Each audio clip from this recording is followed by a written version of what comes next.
जय हिंद साथियों। PW only IAS के इस मंच पे आप सभी लोगों का बहुत बहुत स्वागत है। आइए जो है कला और संस्कृति के इस श्रृंखला में हम लोग बौद्ध और जैन धर्म को लिया जाएगा। तो अगला जो 2 लेक्चर होगा वो बौद्ध और अब हम लोग भारतीय धर्म तथा दर्शन के यूनिट पे बढ़ रहे हैं। भारतीय धर्म तथा दर्शन के यूनिट का पहला जो मुद्दा है बौद्ध और जैन धर्म है।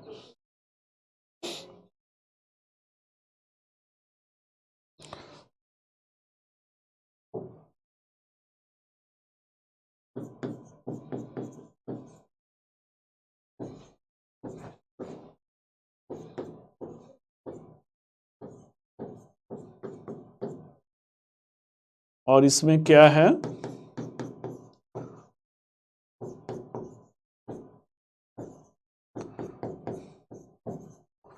बौद्ध तथा जैन धर्म पार्ट 1 है। बड़ी संख्या में आप लोग का मुझे अभिवादन दिख रहा है। आप सभी लोगों के अभिवादन को स्वीकार करते हुए फटाफट हम लोग आज के क्लास को आगे बढ़ाया जाएगा। बौद्ध और जैन धर्म का उदय कब का मसला है? बौद्ध और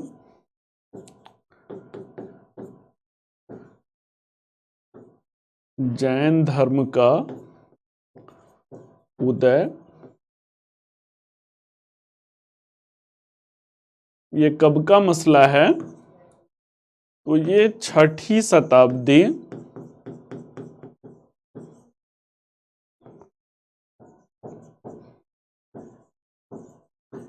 ईसा पूर्व की घटना है। 6ठी शताब्दी ईसा पूर्व मीन्स की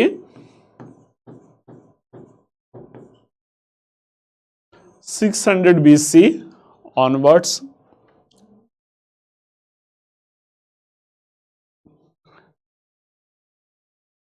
नहीं बेटा, मैं लिखवा दूंगा, अभी मैं समझा रहा हूं, उसे समझना है आप लोगों को।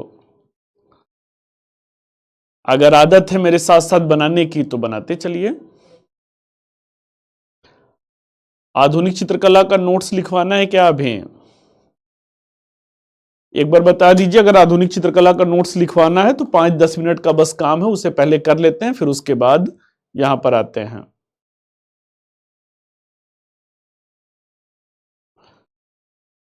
आधुनिक चित्रकला का बच्चों नोट्स बनाना है क्या? नोट्स बनाना है, ओके। तो चलिए 5-7 मिनट लगेगा, उसको कर लीजिए।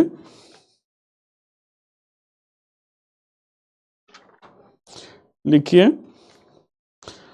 हेडिंग दे दीजिए आधुनिक चित्रकला शैली।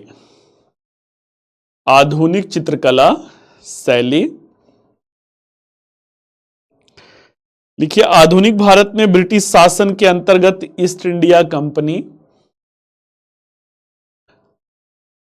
लिखिए आधुनिक भारत में ब्रिटिश शासन के अंतर्गत ईस्ट इंडिया कंपनी के अधीन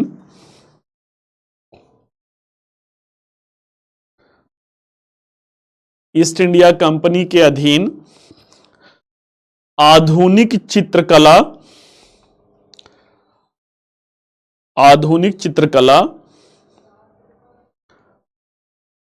ब्रैकेट में यूरोपीय चित्रकला ब्रैकेट क्लोज की नींव रखा गया,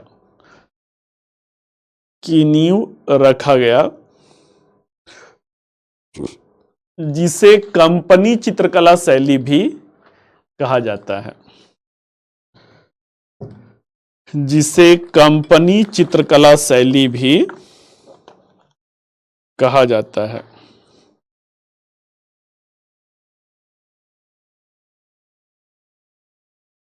हेडिंग दे दीजिए कंपनी चित्रकला शैली। हेडिंग देना है कंपनी चित्रकला शैली। लिखिए इस चित्रकला शैली के अंतर्गत, इस चित्रकला शैली के अंतर्गत यूरोपीय धार्मिक विषय वस्तु तथा पश्चिमी संस्कृति, यूरोपीय धार्मिक विषय वस्तु तथा पश्चिमी संस्कृति के चित्रों को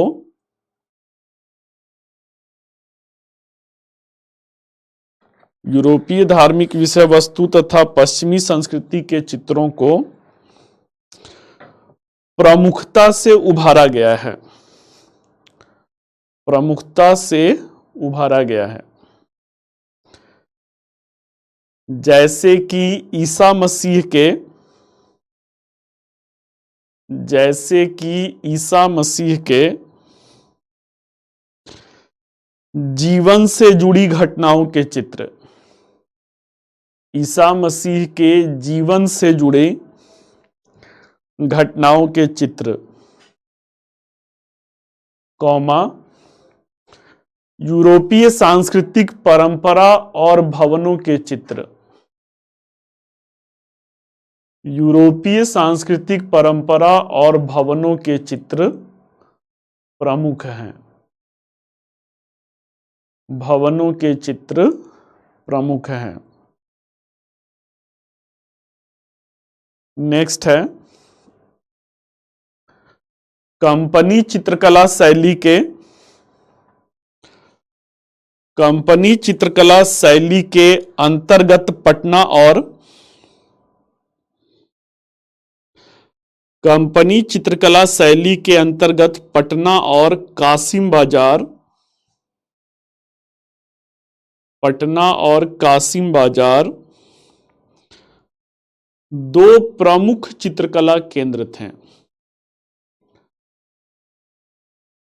पटना और कासिम बाजार दो प्रमुख चित्रकला केंद्र थे।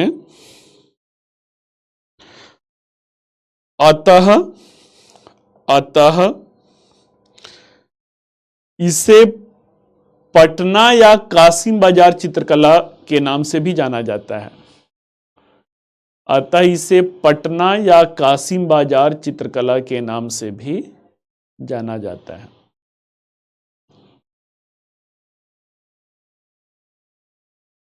नेक्स्ट लिखिए इस चित्रकला शैली को, इस चित्रकला शैली को प्रमुख चित्रकार, प्रमुख यूरोपीय चित्रकार कर लीजिए। इस चित्रकला शैली को प्रमुख यूरोपीय चित्रकार जैसे कि विलियम रेनॉल्ट, जैसे कि William Renault, comma Emil Eden, Emil ऐनक वाला ए, मां पे छोटी की मात्रा, लट्टू वाला ल, एमिल ईडन, ईडन गार्डन का नाम सुने ना, एमिल ईडन तथा जॉर्ज चिनारी। जॉर्ज चिनार का वृक्ष होता है तो चिनार पे बड़ी की मात्रा, जॉर्ज चिनारी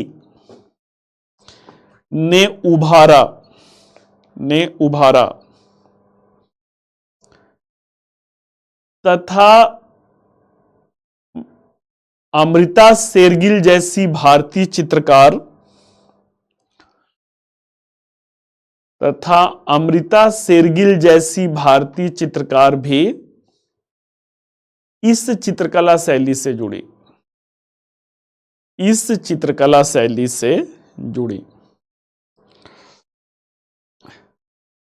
नेक्स्ट पॉइंट,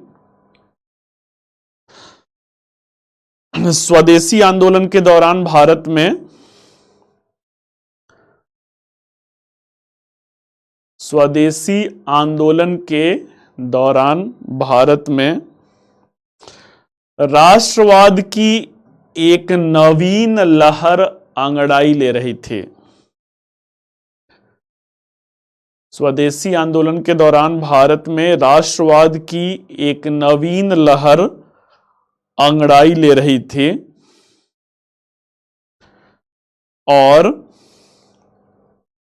और ऐसे समय में भारत के देशीय चित्रकला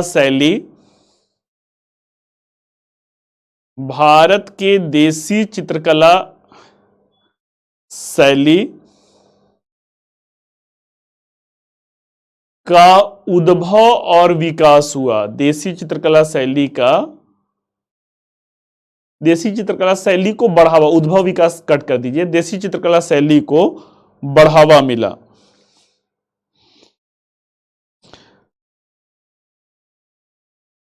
और इस कड़ी में अवनींद्रनाथ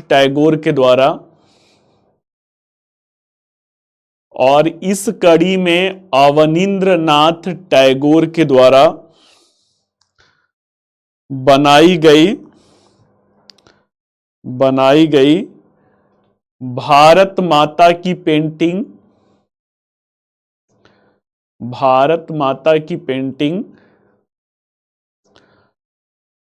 अत्यधिक लोकप्रियता प्राप्त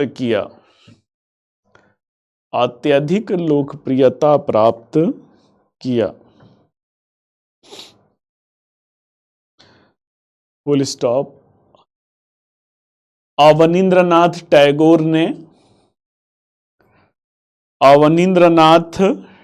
टैगोर ने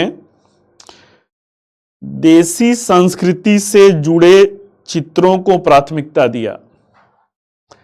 देशी संस्कृति से जुड़े चित्रों को प्राथमिकता दिया, जिसमें भारत माता की पेंटिंग सर्वप्रमुख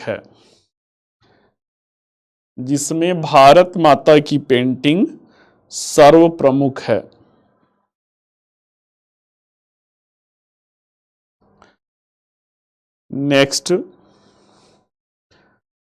नेक्स्ट हेडिंग देना है देशी संस्कृति से जुड़े, चलिए भारत माता की पेंटिंग प्रमुख है।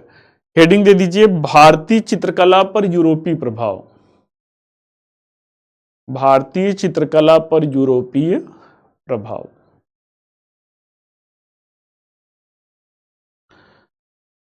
मुगल काल से ही भारतीय चित्रकला पर निम्नलिखित यूरोपीय प्रभाव को देखा जा सकता है। भारतीय चित्रकला पर निम्नलिखित यूरोपीय प्रभाव को देखा जा सकता है। डैश देकर के लाइन चेंज। पहला, 2D के स्थान पर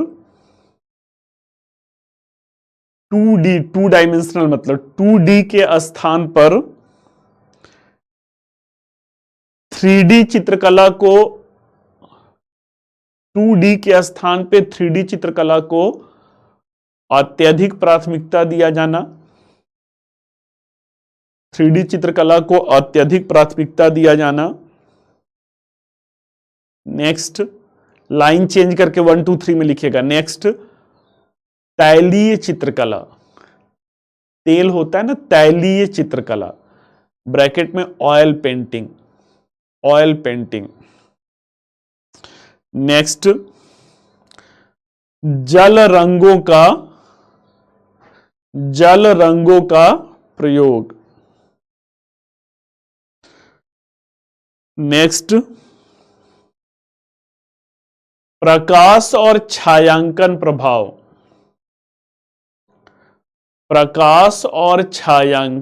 प्रभाव, ब्रैकेट में ब्राइट एंड शैडो इफेक्ट।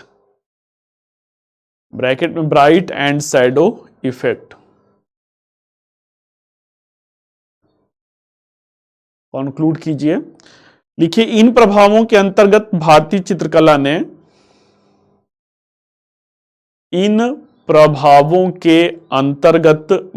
चित्रकला ने एक समग्र स्वरूप को प्राप्त किया।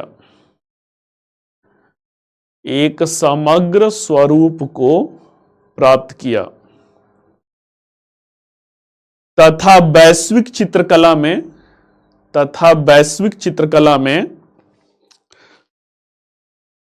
अपने भारतीय आत्मीयता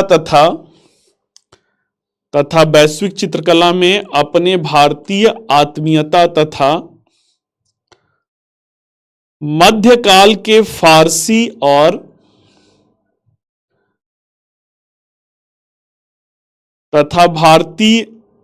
वैश्विक चित्रकला में भारतीय आत्मीयता तथा मध्यकाल के फारसी और आधुनिक काल के यूरोपीय प्रभाव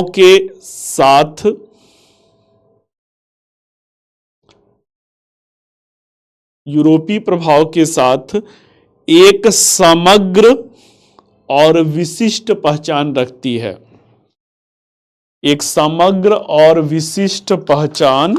रखती है। चलिए बच्चों, समाप्त हुआ। अब हम लोग आते हैं बौद्ध और जैन धर्म का उदय। ये कब की घटना है भाई? तो ये 6ठी शताब्दी ईसा पूर्व की घटना है। 6ठी शताब्दी ईसा पूर्व का समयकाल कैसा समयकाल था? तो प्राचीन भारत में आपने क्या देखा था?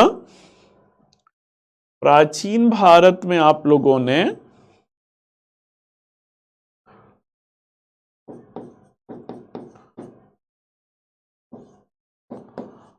पाषाण काल देखा, उसके बाद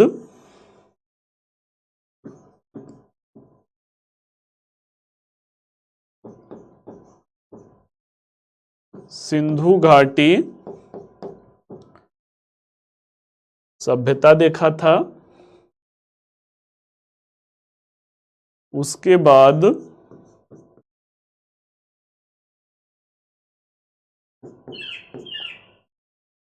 वैदिक काल देखा था, उसके बाद फिर प्राक मौर्य काल देखा था।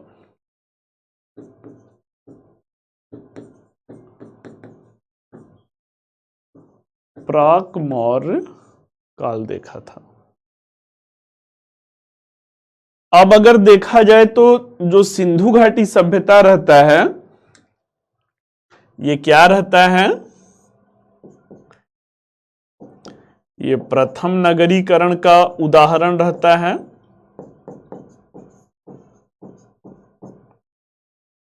जो वैदिक काल रहता है, वैदिक काल में जो ऋग वैदिक काल है वो क्या है? ग्रामीण संस्कृति है। ऋग वैदिक काल जो है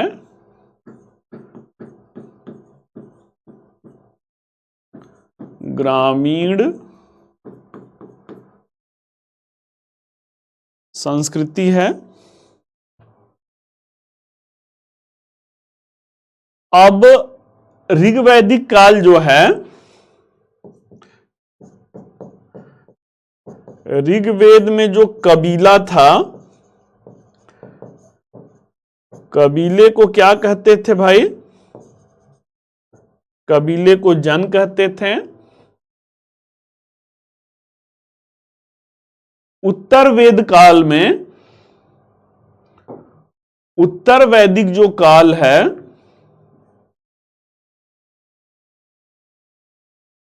उत्तर वैदिक काल में यही जन क्या हो जाता है? जनपद हो जाता है। अगर प्राचीन भारत आप लोग को याद आ रहा हो, ऋग वैदिक काल जो समय काल है वो 1500 से 1000 ईसा पूर्व है, और जो उत्तर वैदिक काल है उसका समय जो है 1000 से 600 ईसा पूर्व है।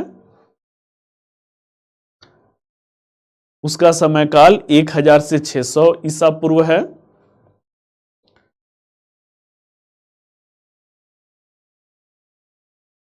एक 1000 ईसा पूर्व में लोहे की खोज होती है। लोहे की खोज से ही क्या होता है?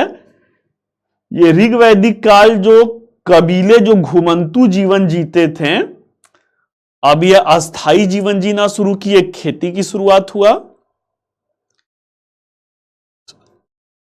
ऋग्वेद काल में जो राजा कबीले का प्रमुख था, अब उत्तर वैदिक काल में राज्य का उदय हो गया, और राज्य का उदय हो गया तो हर दिशा का राजा कुछ विशिष्ट नाम से जाने लगा।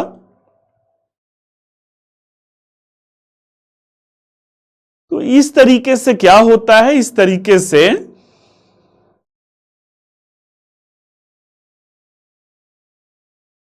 अब जो है धीरे धीरे ग्रामीण संस्कृतियां आ जाती हैं, मतलब जो कबीलाई जीवन है वो ग्रामीण संस्कृतियां जनपद में आ जाते हैं। इसी दौरान आपने पढ़ा था कि वैदिक कर्मकांड थे। अगर जो चार्ट मैंने बनवाया था वैदिक काल की धार्मिक दशा, अगर उसे पलट के देखेंगे तो उसमें तुलनात्मक बिंदु में एक कर्मकांड था। तो कर्मकांड क्या था, ऋग्वैदिक काल में सीमित था, उत्तर वैदिक काल में अत्यधिक बढ़ गया था।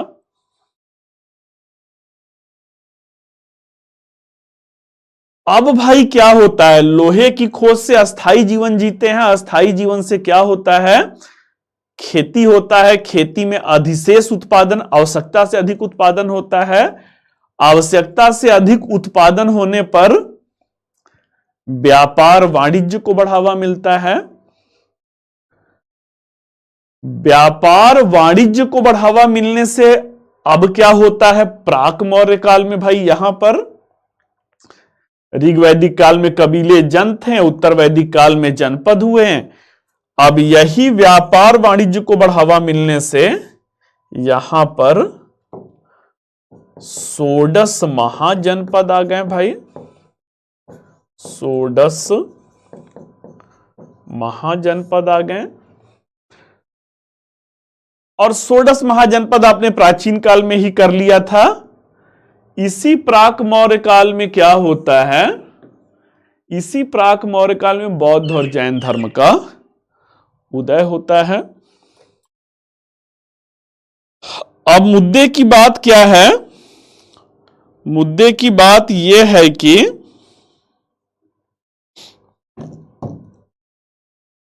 दुनिया का जो पहला पूंजीवाद का विकास देखेंगे, अरे पूंजीवाद औद्योगिक क्रांति के बाद आता है भाई ना, वर्ल्ड हिस्ट्री में आप लोग को पढ़ना है। दुनिया में पहला पूंजीवाद भी भारत में ही आया था। कैपिटलिज्म जो है वो भारत में ही आया था। कब आया था, तो प्राक मौर्य काल में षोडश महाजनपद के दौर में आया था। 16 महानगर उभर करके आ गए। तो भाई आज भाई 4 ही महानगर है ना, बंबई है, कलकत्ता है, दिल्ली है और मद्रास है। उस जमाने में काशी, कोसल, कुरु, कंबोज, अंग, अवंती, अस्मक, मगध, मत्स्य, मल्ल, वत्स, वज्जी, गांधार, पांचाल, सुरसेन, चेदी।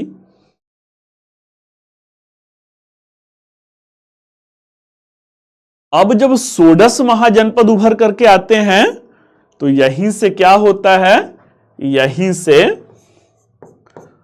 भौतिकवादी संस्कृति का उदय होता है।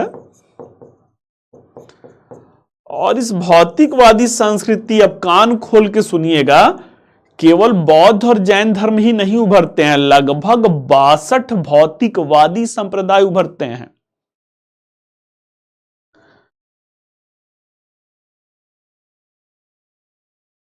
भौतिकवादी संप्रदाय में एक संप्रदाय चार्वाक दर्शन है। अच्छा, भौतिकवादी किसे कहते हैं बेटा, जरा यही बता दीजिए मुझे। तो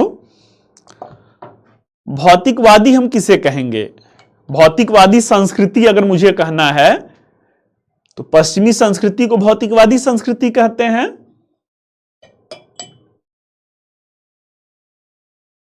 जरा बता दीजिए कि भौतिकवादी संस्कृति क्या है भाई।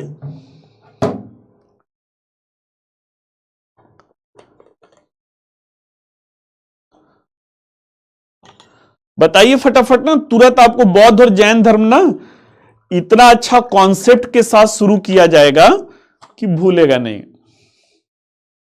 आध्यात्मिक नहीं कहेंगे, आध्यात्मिक का ठीक विरोधी भौतिकवादी होता है।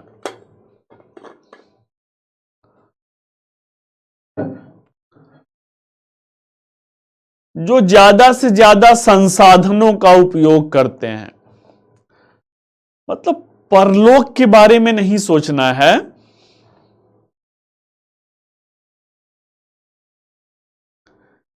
जैसे कहा जाता ना कि जिंदगी 4 दिनों का मेला है, उसके बाद जो है सब कुछ छोड़ के जाना है। तो अमूमन जो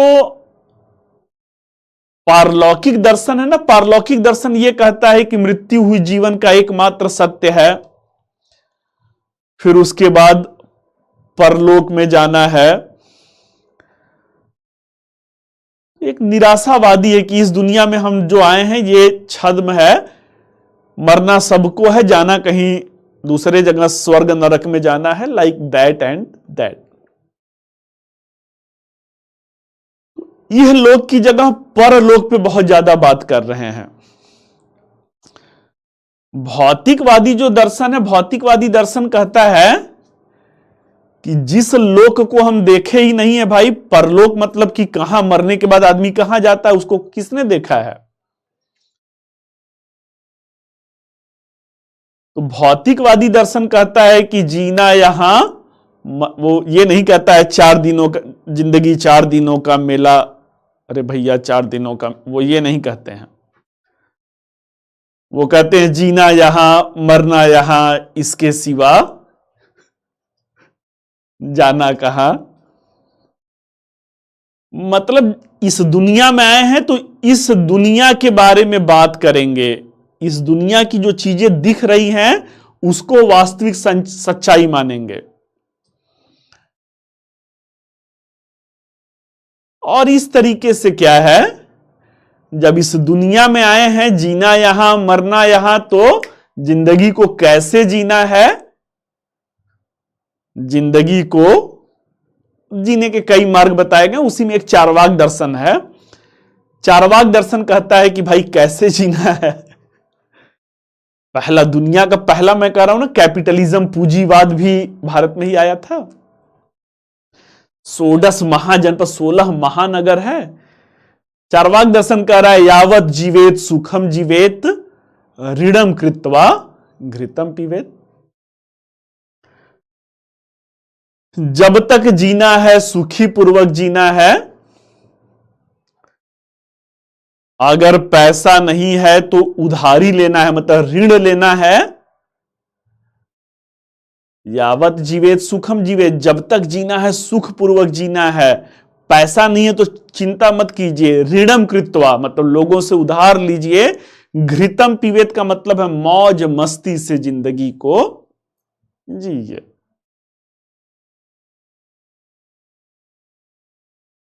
तो इस तरीके से क्या है, इस तरीके से जो कहा जाता है ना कि एक दौर बदल गया है, वो दौर दूसरा था, वैदिक काल का दौर दूसरा था। और जिस काल में बौद्ध और जैन धर्म का उदय हुआ वो प्राक मौर्य काल है। प्राक मौर्य काल का दौर दूसरा था। अब आइए बेटा जो है, अब हम लोग देखते हैं कि बौद्ध और जैन धर्म के उदय का कारण क्या है। आइए मुद्दे पर आते हैं। बौद्ध और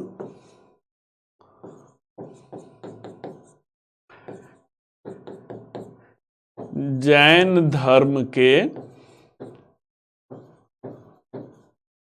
उदय के कारण।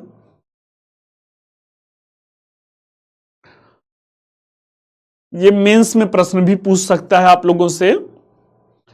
What where the multi dimensional reason for the rise of the Bauddh and Jain religion. अब इसके कई सारे कारण रहते हैं। बौद्ध और जैन धर्म के उदय के राजनैतिक कारण हैं। अगला जो है सामाजिक कारण है। अगला जो है आर्थिक कारण है। अगला जो है धार्मिक सांस्कृतिक कारण है। धार्मिक सांस्कृतिक कारण, political reason, social reason, economic reason and religious cultural reason.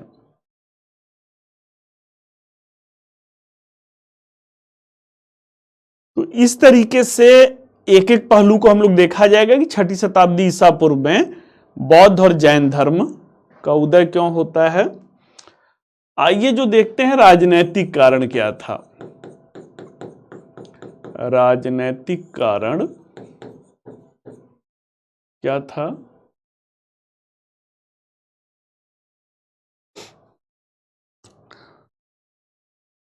अब अगर वैदिक धर्म देखेंगे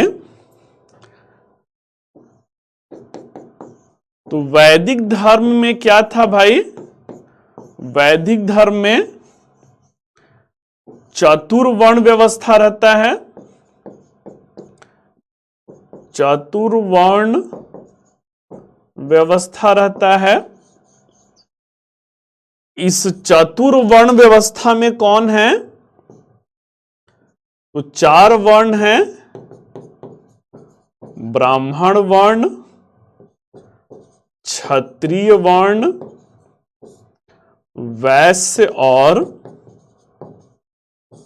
शूद्र वर्ण है। ब्राह्मण वर्ण का कार्य क्या था। ब्राह्मण वर्ण का कार्य बौद्धिक धार्मिक क्षेत्र था। क्षत्रिय वर्ण शासन प्रशासन से जुड़े थे। वैश्य वर्ण व्यापार से। शूद्र वर्ण सेवक वर्ग था। ब्राह्मण और क्षत्रिय क्या थे भाई। इस चतुर्वर्ण व्यवस्था में ये दोनों लोग विशेषाधिकार प्राप्त वर्ग थे। वैश्य और शूद्र क्या थे। वैश्य और शूद्र वंचित वर्ग थे। भाई धर्म पर वर्ण व्यवस्था में सबसे ऊपर भगवान ब्रह्मा के मस्तिष्क से ब्राह्मण, तो सबसे श्रेष्ठ स्थिति उनकी थी। पावर जो था, शक्ति जो था, राजपाट क्षत्रियों का काम था। तो विशेषाधिकार प्राप्त वर्ग मींस की both where the privilege section of the society. अब वैदिक काल में कोई बहुत ज्यादा व्यापार वाणिज्य तो हो नहीं रहा है, तो वैश्य वर्ग भी कोई ऐसा नहीं था कि बहुत ज्यादा आर्थिक रूप से समुन्नत हो। तो they were the deprived section of the society, वंचित वर्ग हैं। उत्तर वैदिक काल में राजा की स्थिति मजबूत होने लगा भाई। उत्तर का राजा विराट, दक्षिण का राजा भोट, पूरब का सम्राट, पश्चिम का एक राट।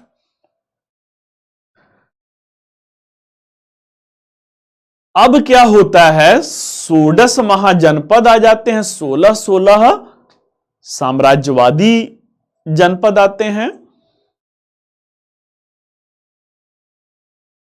राजतंत्रात्मक महाजनपद आते हैं। जब बौद्ध और जैन धर्म का उदय का कारण हम लोग देख रहे हैं, मतलब प्राक मौर्य काल में 6ठी शताब्दी ईसा पूर्व में राजनीतिक कारण क्या है, तो 16 राजतंत्रात्मक महाजनपद आ गए। सब अपना अपना विस्तार करना चाह रहे हैं। अब आपको पता होगा भाई, राजनीति का जो खेल है, राजनीति का खेल अवसर का खेल है। साम दाम दंड भेद का खेल है।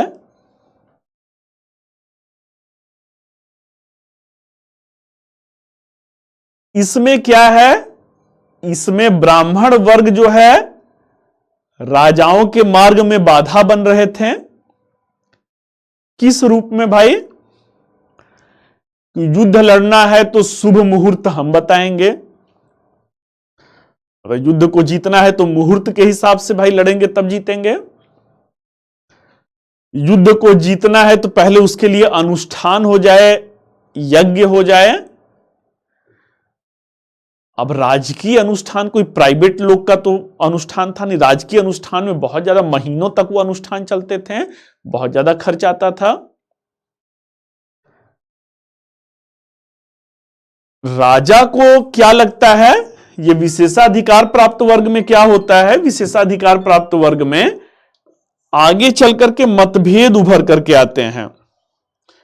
आगे चल करके इनमें मतभेद उभर करके आते हैं। तो there is the something what, there is the something conflict between the privilege section of the society. मतभेद किस बात को है भाई? मतभेद इस बात का है कि राजा अगर युद्ध जीत रहा है तो उसको लग रहा है कि मैं अपने सैन्य कौशल से, अपने युद्ध कौशल से युद्ध जीता। ब्राह्मण वर्ग को लग रहा है कि नहीं भाई, मैंने शुभ मुहूर्त देखा, शुभ मुहूर्त देख करके आपको यज्ञ का अनुष्ठान किया तब आप जीते। अगर अगला मतभेद क्या है, युद्ध अगर जीत गए उसके बाद महीनों तक चलने वाले यज्ञ होते थे कि भाई युद्ध जीत गए तो इसके उपलक्ष्य में यज्ञ हो। यज्ञ बहुत खर्चीला होता था। अब दोनों में क्या होता है, ब्राह्मण और क्षत्रिय वर्ग में मतभेद उभरते हैं, एक कॉन्फ्लिक्ट उभरता है। और क्षत्रिय वर्ग का धीरे धीरे, अब भाई ये वैदिक धर्म ही ये सब कह रहा है ना, यज्ञ का अनुष्ठान होना चाहिए, पशु बलि होना चाहिए, महीनों तक ये होना। तो क्षत्रिय वर्ग का धीरे धीरे बढ़ते मतभेद के साथ साथ उनका जो है ब्राह्मण वर्ग या ब्राह्मण धर्म से जो है मोह भंग होने लगा। और मोह भंग होने लगा तो ये दोनों क्षत्रिय राजकुमार ही थे, चाहे महावीर स्वामी हो चाहे महात्मा, ये दोनों राज परिवार के लड़के थे। तो इस प्रकार से जो बढ़ता मतभेद है, इस बढ़ते मतभेद से दो क्षत्रिय राजकुमारों के द्वारा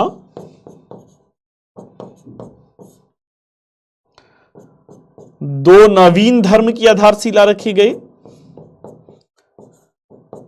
दो नवीन धर्म की आधारशिला, महात्मा बुद्ध जो है बौद्ध धर्म, महावीर स्वामी जो हैं वो जैन धर्म।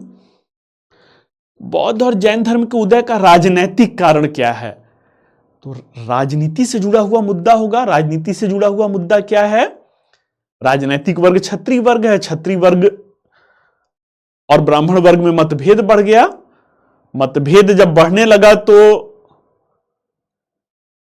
अपने हित को सुनिश्चित करने के लिए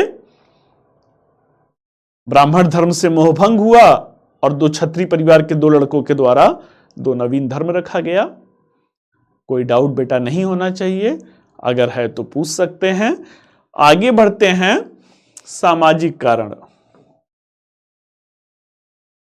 सामाजिक कारण पे आते हैं।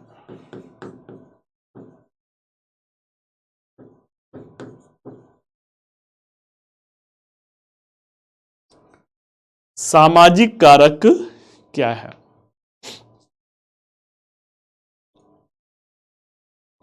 सामाजिक कारक में अगर देखा जाए तो फिर से चतुर्वर्ण व्यवस्था है। कौन है? ब्राह्मण हैं, क्षत्रिय हैं, वैश्य हैं और शूद्र हैं। ब्राह्मण, क्षत्रिय, वैश्य और शूद्र हैं।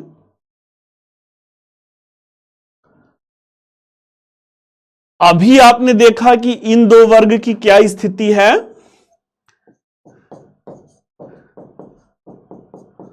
सामाजिक रूप से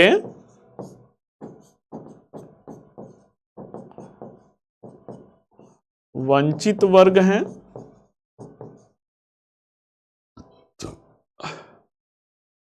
छठी शताब्दी ईसा पूर्व तक आते आते क्या हुआ था?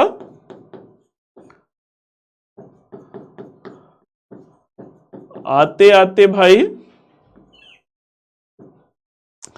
आपने क्या देखा? 1000 BC में लोहे की खोज,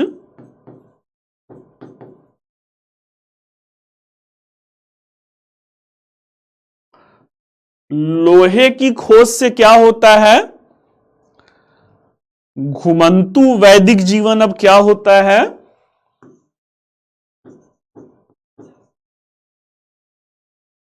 घुमंतु वैदिक आर्यों का जीवन, आर्यों का जीवन अस्थाई हुआ। क्यों अस्थाई हुआ? पहले भी बेटा क्षत्रिय वर्ग ही रहते हैं, चाहे वो पार्श्वनाथ रहे हो, और जैन धर्म सुसुप्त अवस्था में, सुसुप्त अवस्था मतलब कि जैन धर्म को कोई जानता नहीं था, वैदिक धर्म का ही बोलबाला था। जब महावीर स्वामी आते हैं तो महावीर स्वामी आकर के क्या करते हैं? इसे एक वास्तविक पहचान देते हैं, इसे एक वास्तविक पहचान देते हैं।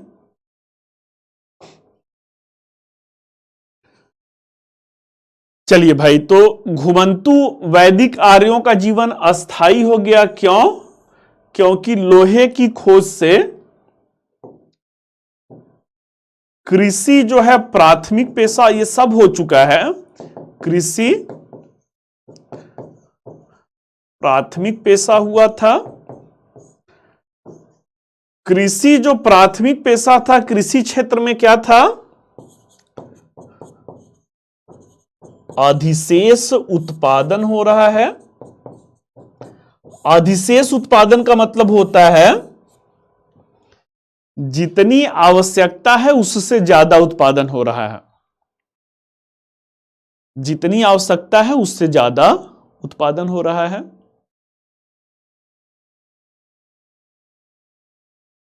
अगला क्या है भाई? जब अधिशेष उत्पादन हुआ तो इससे क्या होता है? इससे व्यापार वाणिज्य को बढ़ावा।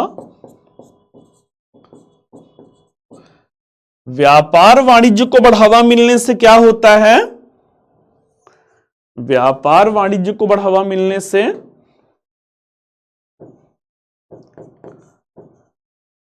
द्वितीय नगरीकरण,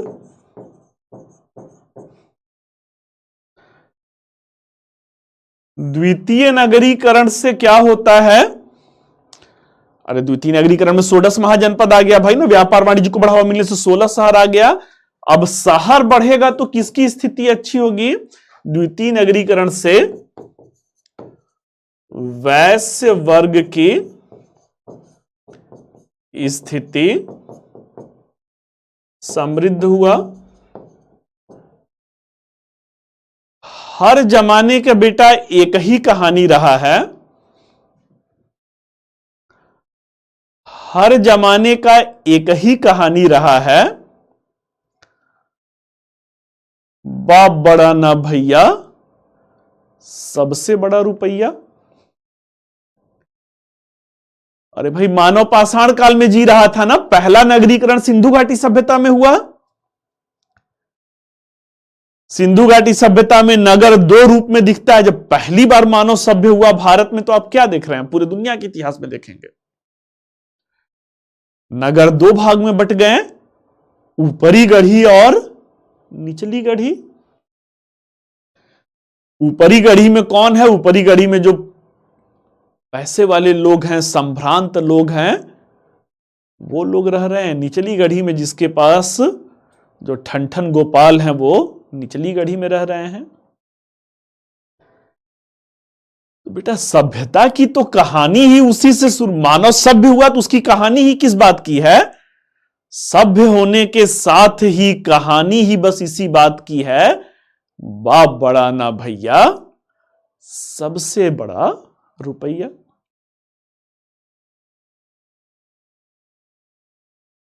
अब इस समय में वैश्य वर्ग समृद्ध है, वैश्य वर्ग समृद्ध है भाई, उसके पास वही जो कौन सा पिक्चर है, दीवार पिक्चर का शायद डायलॉग है ना, वैश्य वर्ग के पास अब गाड़ी है, बंगला है, सारे ऐसो आराम हैं।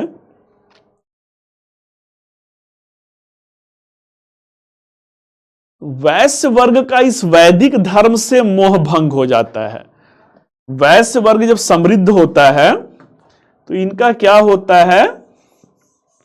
वैश्य वर्ग समृद्ध होने से वैदिक धर्म से मोह भंग हुआ। क्यों मोह भंग हुआ भाई?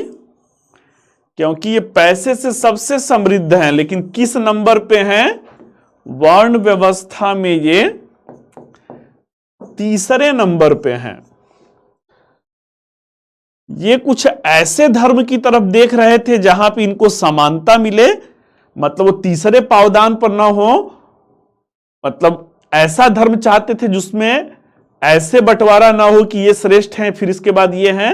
ये ऐसा धर्म देख रहे थे जहां पर ऐसे हो कि सब समान है। राजनीतिक कारण में आपने देखा राजनीतिक वर्ग का मोह भंग हुआ। सामाजिक कारण में आपने क्या देखा? या इसे आर्थिक वैश्य वाला ना, ये आर्थिक भी वैश्य सामाजिक, इसे बल्कि हम लोग आर्थिक कारण कर देते हैं। इसको बेटा हम लोग आर्थिक कारण कर देते हैं।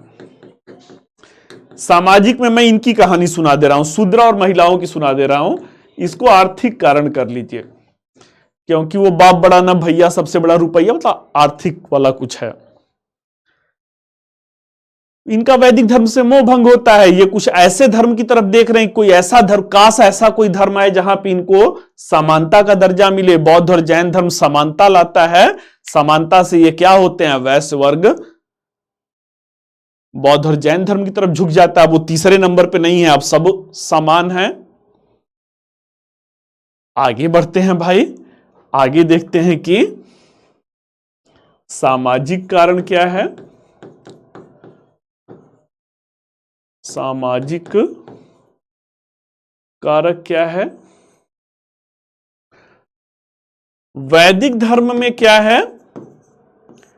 वैदिक धर्म में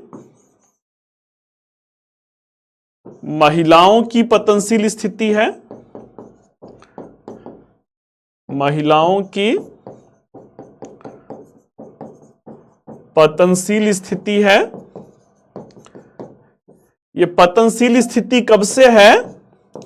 तो ये पतनशील स्थिति उत्तर वैदिक काल से है। ऋग वैदिक धर्म में तो महिलाओं की स्थिति मैंने लिखवाया, देखिए, उत्कृष्ट था।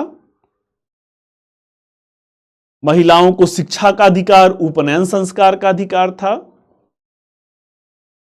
जब उन्हें शिक्षा का अधिकार रहता है तो घोषा है, अपाला है, विश्वधारा है, निनावरी हैं, ये विदुषियां होती थी जो वैदिक मंत्रों की रचना करती थी।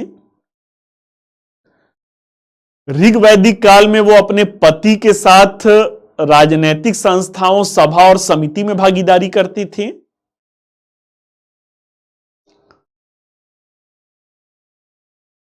समानता का दर्जा था भाई, वो पुरुषों के अधीनस्थ नहीं थी, पुरुषों के समान थी।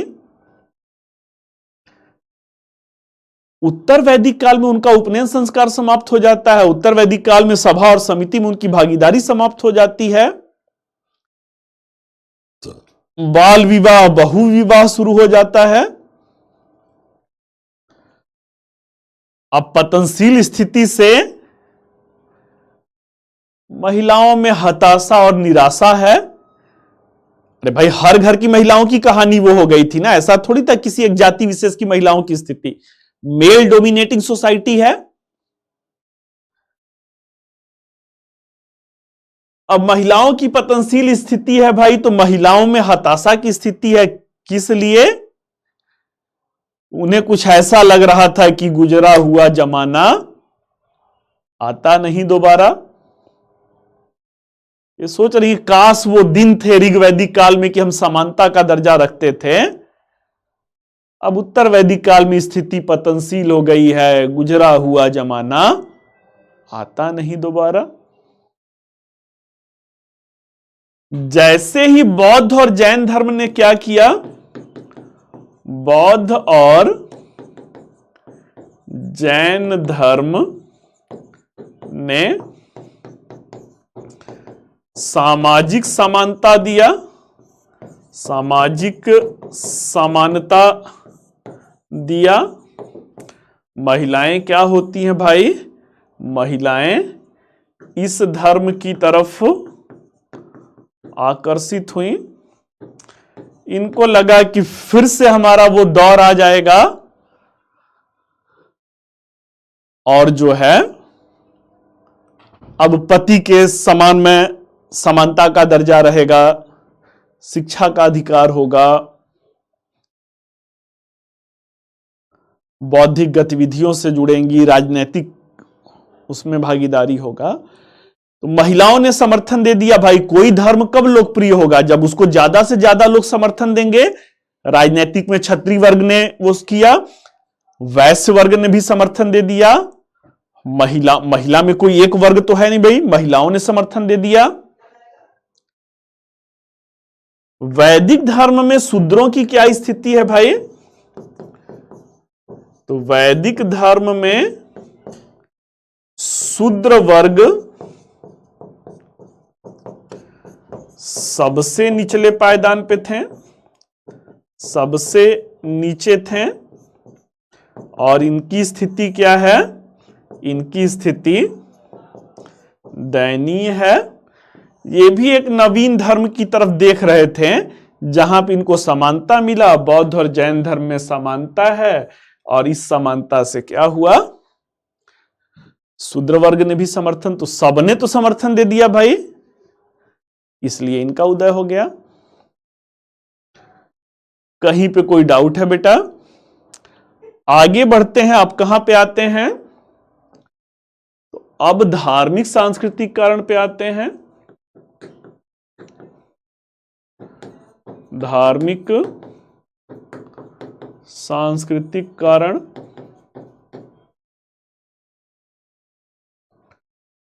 अभी तक की स्थिति में कोई डाउट?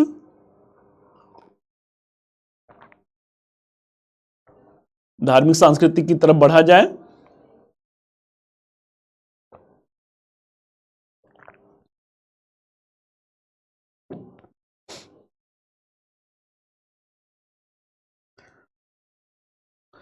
फटाफट बताइए भाई ना, कोई डाउट है तो पूछ लीजिए, नहीं तो फ्लो में आगे बढ़ा जाए। धार्मिक सांस्कृतिक कारण पे मैं बढ़ता हूं। धार्मिक सांस्कृतिक कारण में क्या है? उत्तर वैदिक काल में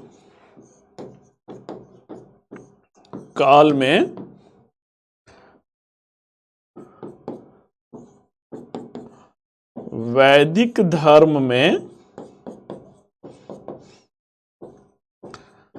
कर्मकांड बढ़ गए थे। कर्मकांड बढ़ गए थे। कर्मकांड का मतलब क्या है? अब यज्ञ विधान अत्यधिक खर्चीले हो गए थे। अत्यधिक खर्चीले थे। इसके साथ साथ पशु हत्या को बढ़ावा मिल रहा था। अगला, धर्म के एकमात्र व्याख्याता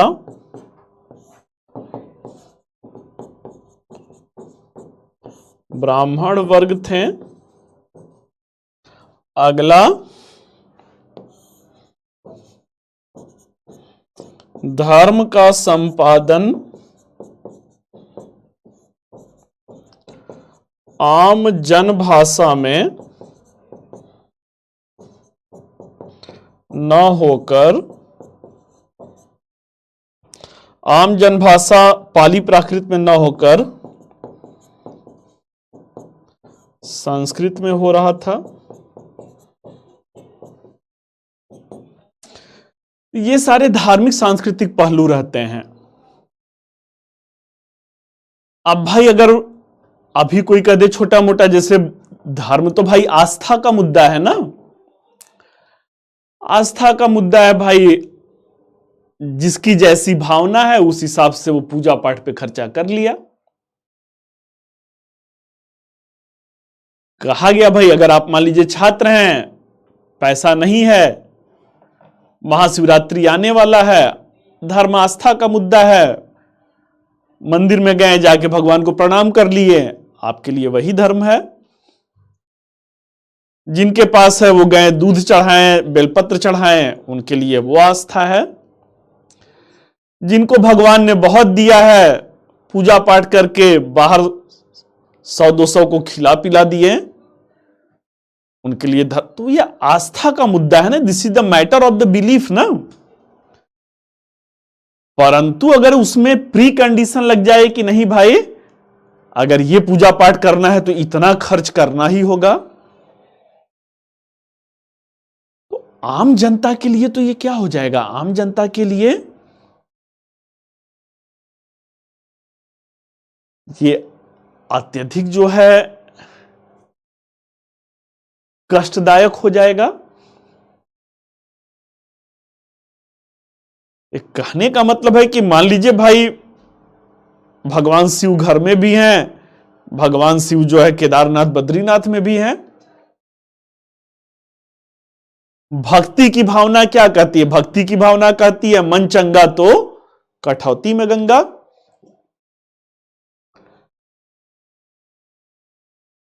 आगे चल करके भाई फिर वही भगवत गीता में देखें, कर्मण्येवाधिक तक कर्म कीजिए जो है, मतलब यज्ञ विधान कठिन हो गए थे, कर्म कांड कोई भी पूजा अत्यधिक खर्चीला था। आम जनमानस जो है अब वैदिक धर्म से त्रस्त हो गया है। त्रस्त होने का कारण है कि सारे नियम जो है वो संस्कृत में थे, सारे जो धर्म की व्याख्या थी वो संस्कृत में थी, आम जनता की भाषा पाली और प्राकृत थी। पशु हत्या को बढ़ावा दिया जा रहा था, पशु बलि जो होता था, चूंकि प्राक मौर्य काल में कृषि, अब तो भाई उत्तर भारत के मैदान में आ गए हैं, तो कृषि के लिए पशु चाहिए थे, तो हर विधि से अब वैदिक धर्म से लोगों का मोह भंग हो रहा था। बौद्ध और जैन धर्म ने इसका विकल्प रख दिया। बौद्ध और जैन धर्म ने जनभाषा पाली और प्राकृत में उपदेश दिया, आम जनता बहुत खुश हो गई। बौद्ध और जैन धर्म ने कहा कि कोई भी कर्मकांड नहीं करना है, कोई भी आडंबर नहीं करना है, बस केवल मन में ध्यान रखिए जो है, आम जनता बहुत खुश हो गई। पशु हत्या को कहे कि नहीं जीव हत्या नहीं होगा, किसान वर्ग बहुत खुश हो गया।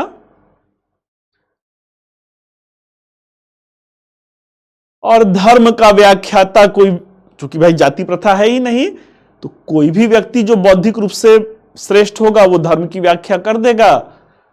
ये बड़ा ही लोकतांत्रिक तरीका लोगों को लगा। तो ये बच्चों क्या है, बौद्ध और जैन धर्म के उदय के बहुविध कारण हैं। चलिए अब हम लोग एक एक करके देखते हैं। आते हैं बौद्ध धर्म के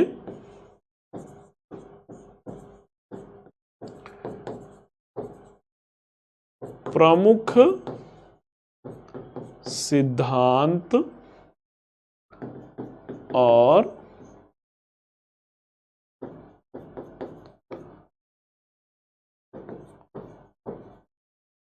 महात्मा बुद्ध पर। बौद्ध धर्म के प्रमुख सिद्धांत और महात्मा बुद्ध। महात्मा बुद्ध के बचपन का नाम सिद्धार्थ रहता है। कपिल वस्तु के शाक्य गणराज्य में, फिर से सुनिएगा, गणराज्य है, वहां पर ये पैदा हुए थे। शुद्धोधन जो है इनके पिता का नाम रहता है। जब पैदा हुए तभी किसी सिद्धहस्त ऋषि ने कह दिया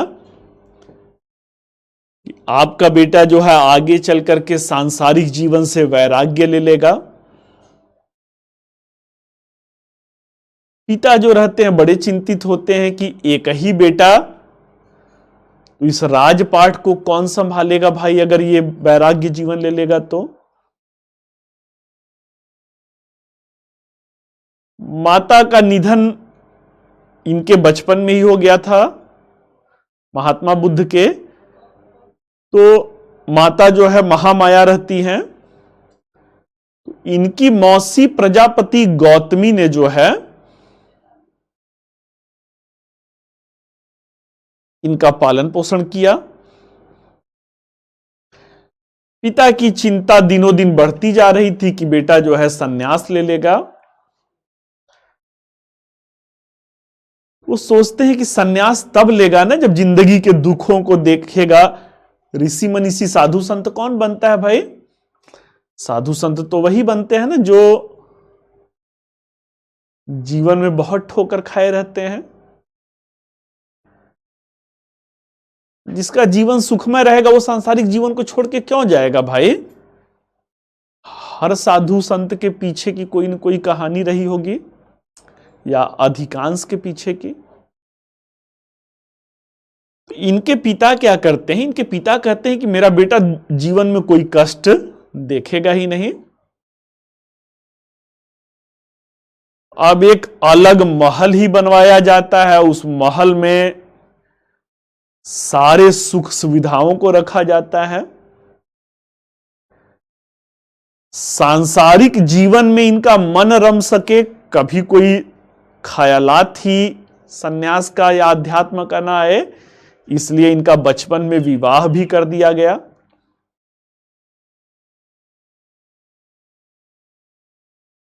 यशोधरा इनकी पत्नी रहती हैं।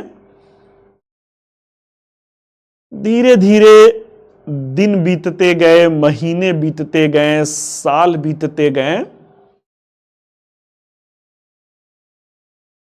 सिद्धार्थ जो है वो सांसारिक जीवन में रमते चले गए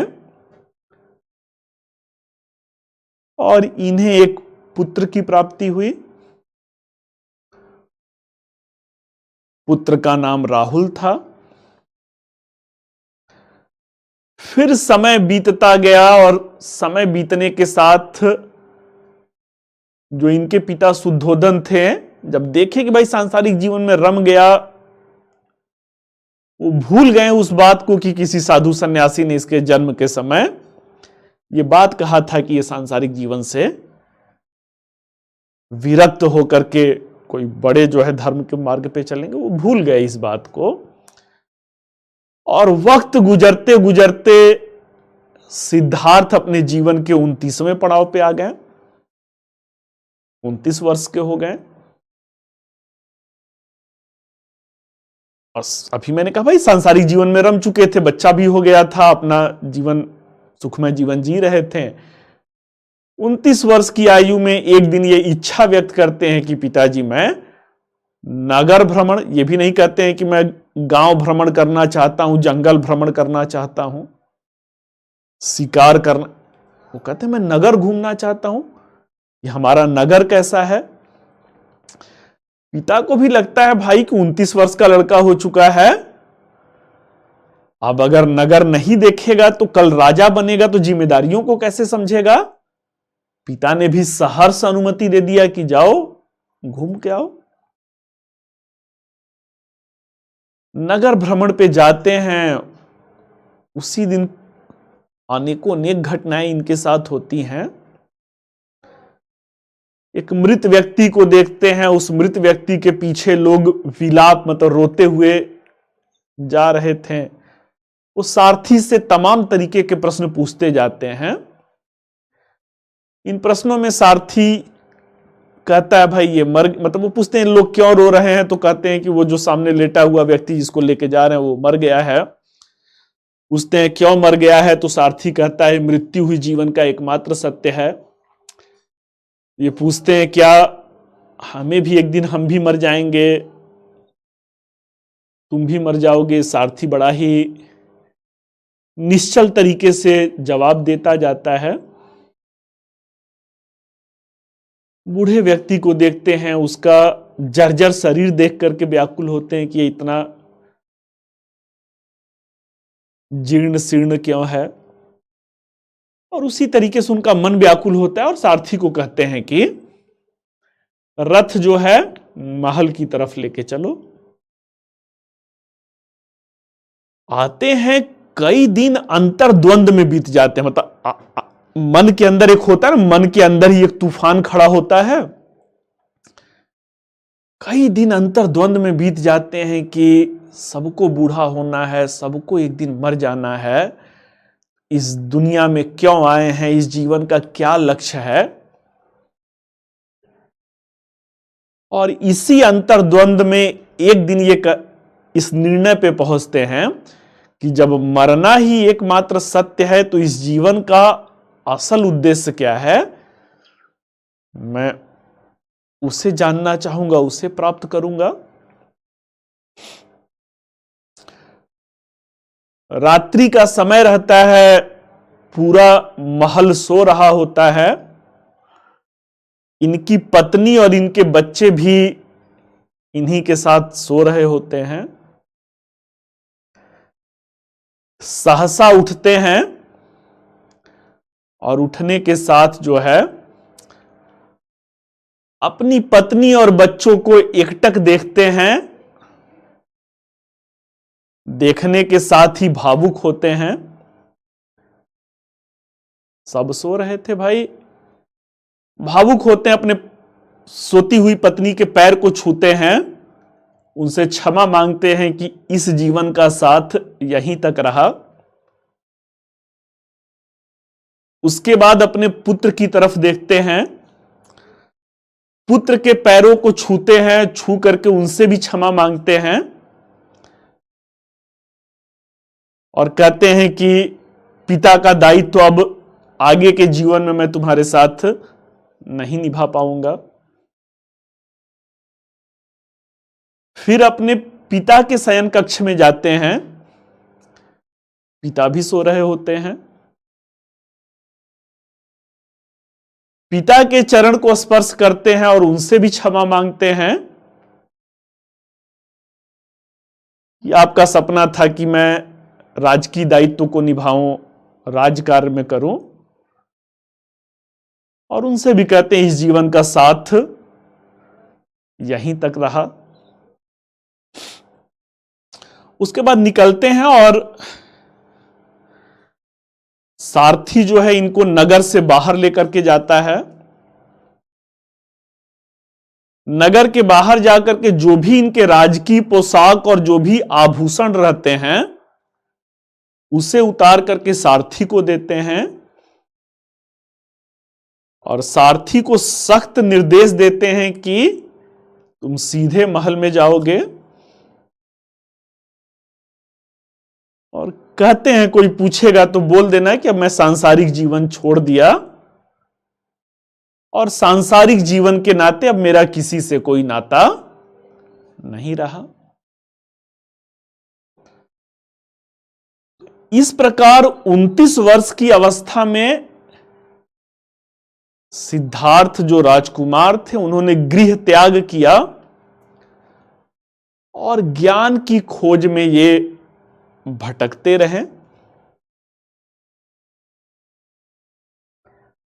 कपिल वस्तु भाई नेपाल की तराई का क्षेत्र है, वहां से भटकते भटकते अपना जो है वही ज्ञान के खोज में अपना, फिर देखते देखते 6 वर्ष बीत गए।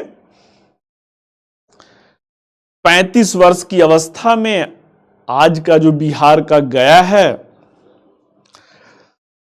गया में बोधि वृक्ष के नीचे इन्हें ज्ञान की प्राप्ति होती है। ज्ञान की प्राप्ति होने के साथ ही वो निकलते हैं और बनारस में बेटा सारनाथ पड़ता है। सारनाथ को उस जमाने में ऋषि पत्तन कहा जाता था। ये पूछा गया प्रश्न है।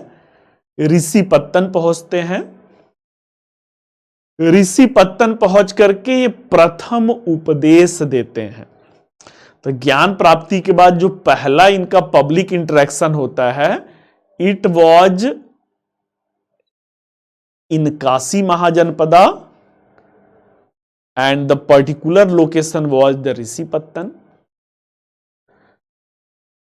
और यहीं से क्या होता है, धीरे धीरे इनकी लोकप्रियता बढ़ती जाती है। इनके बातों को मानने के लिए हर वर्ग से, हर वर्ण से लोग इनसे जुड़ते जाते हैं और देखते ही देखते एक नवीन धर्म, बौद्ध धर्म की शुरुआत होती है। आजीवन जो है ज्ञान प्राप्ति के मार्ग पे लोगों को अग्रसर करते हैं। अंततः 483 ईसा पूर्व में उत्तर प्रदेश के कुशीनगर में निर्वाण या महापरिनिर्वाण भी उसे कहते हैं, या मृत्यु को प्राप्त करते हैं। चलिए बच्चों, तो ये रहा महात्मा बुद्ध की कहानी। मुझे लग रहा है बेटा कि मैं शायद कहानी को, उनके जीवन को थोड़ा सा रुचिपूर्ण तरीके से आपको समझा पाया। अब मुद्दे पे हम लोग आते हैं कि बौद्ध धर्म के प्रमुख सिद्धांत कौन से थे। जिस तरीके का ज्ञान प्राप्त हुआ बेटा, वही अब पढ़ने जा रहे हैं। जो सिद्धांत है वही ज्ञान है।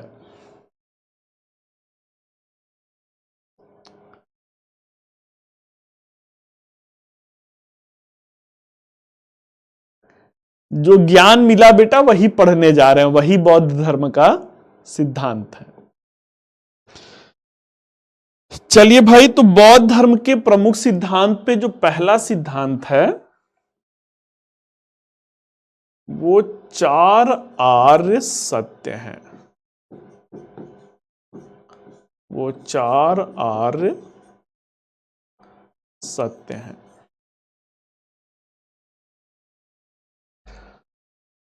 कौन सा ज्ञान मिला, वही वाला ज्ञान आप देखने जा रहे हैं।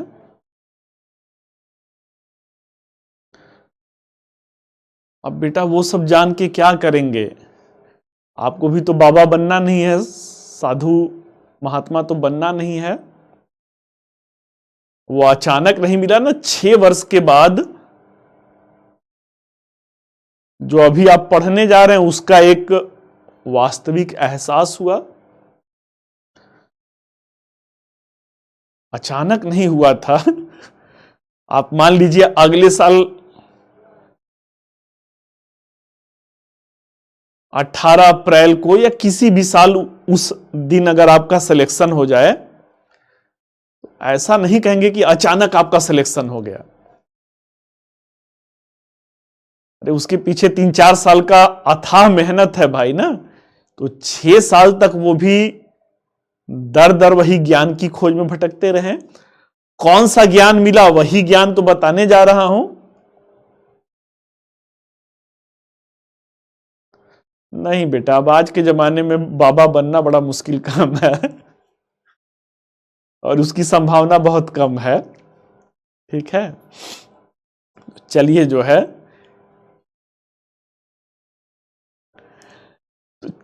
चार आर्य सत्य, इसे 4 नोबल ट्रुथ कहते हैं। तो 4 आर्य सत्य का पहला सत्य क्या है? तो कहते हैं कि दुख।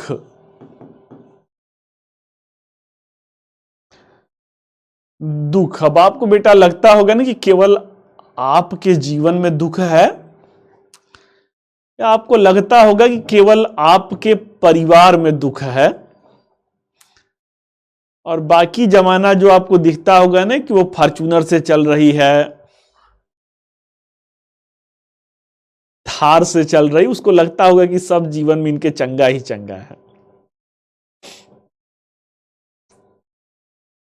जिंदगी का बेटा आज भी यथार्थ सत्य जान लीजिए कि ये सार्वभौमिक घटना है। सबके जीवन में दुख है। अब मतलब है वो दुख किस प्रकार का है।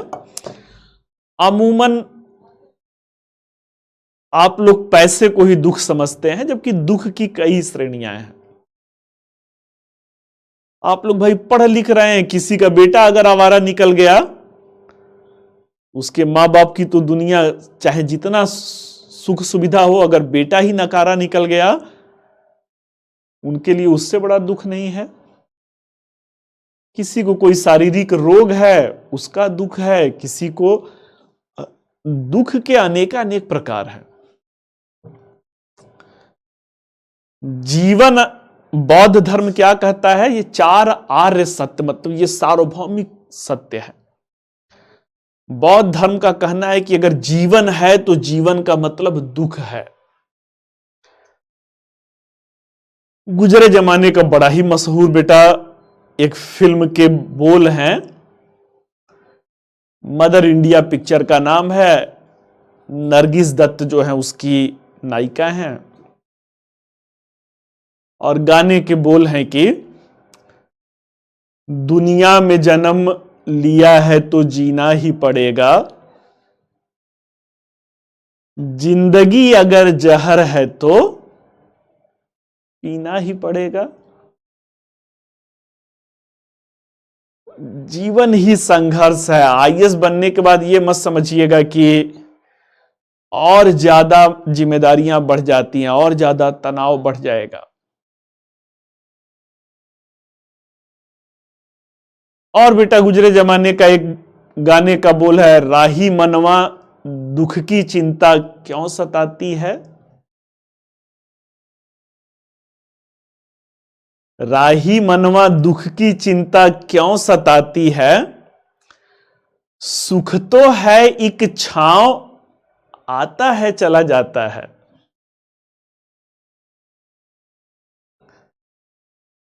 तो बौद्ध धर्म क्या कह रहा है? बौद्ध धर्म कहता है कि जीवन का मतलब दुख है। यह पहला सत्य है। अब कह रहे हैं जीवन में दुख है, तो दूसरा सत्य क्या है भाई? दूसरा सत्य है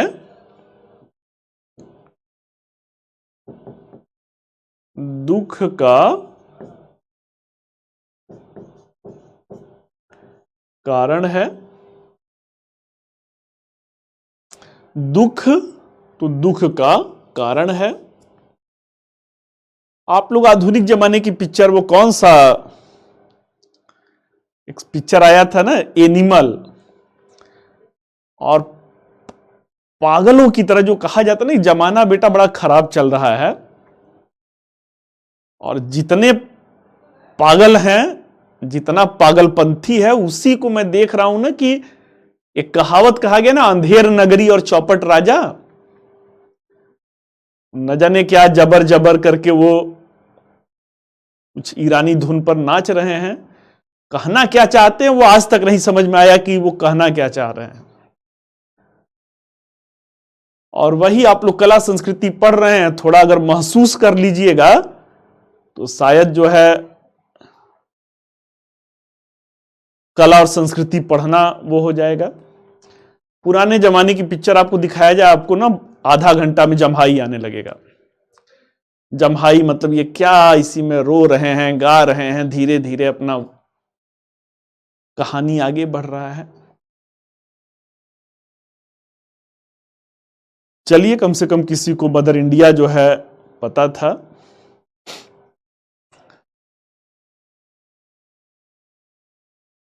अगला जो है भाई, दुख है तो दुख का कारण इन्होंने बताया कि सबके दुख का कारण, आपके दुख का कारण है भाई, इतिहास पढ़ रहे हैं तो भूगोल छूट रहा है, भूगोल पढ़ रहे हैं तो पॉलिटी छूट रहा है, पॉलिटी पढ़ रहे हैं तो जब कुछ नहीं छूट रहा है तो जो पढ़ रहे हैं वो भूल रहा है।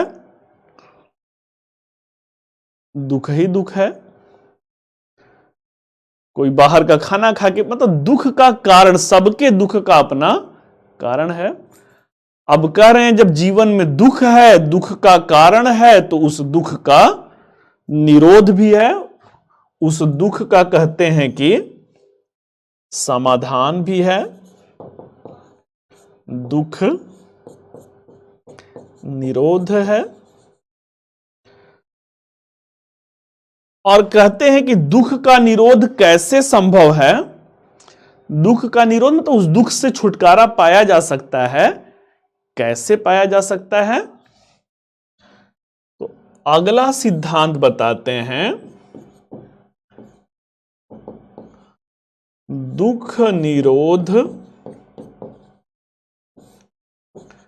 गामिनी प्रतिपदा के माध्यम से। दुख निरोध गामिनी प्रतिपदा पे जो चल दिया, उसके जीवन से दुख समाप्त हो जाएगा।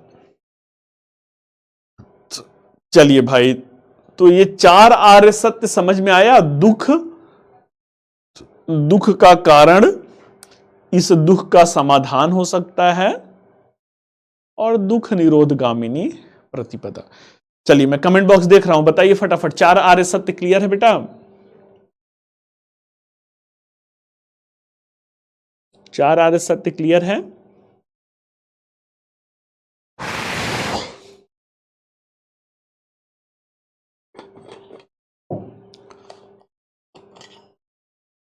फटाफट बताइए, कमेंट बॉक्स में देख रहा हूं, अगर डाउट है तो कुछ पूछ सकते हैं।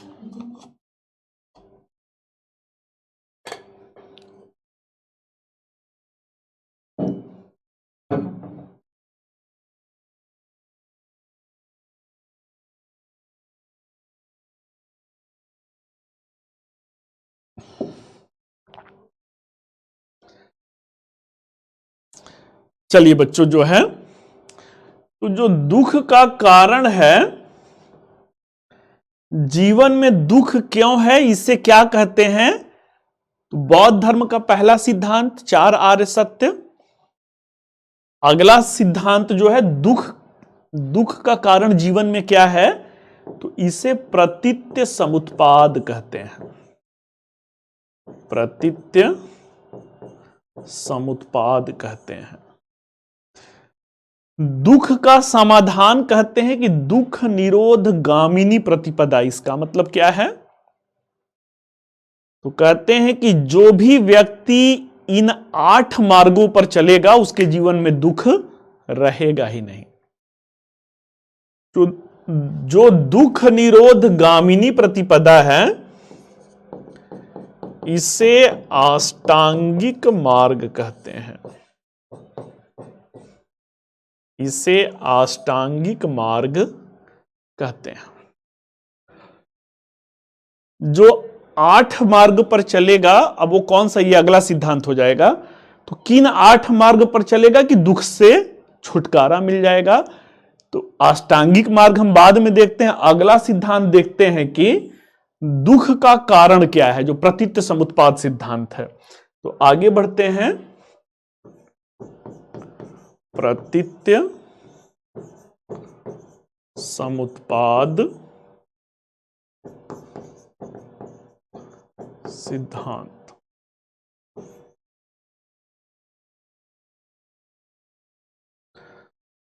प्रतीत्य समुत्पाद सिद्धांत क्या है भाई? दुख का कारण क्या है? तो दुख का कारण बताते हैं। दुख का कारण जो है वो इच्छा है। वो छाता वाला ही आएगा 6 में ना। दुख का कारण जो है वो डिजायर है। जब तक किसी चीज की इच्छा नहीं है दुख होगा ही नहीं भाई। आपकी बेटा आईएएस बनने की इच्छा है,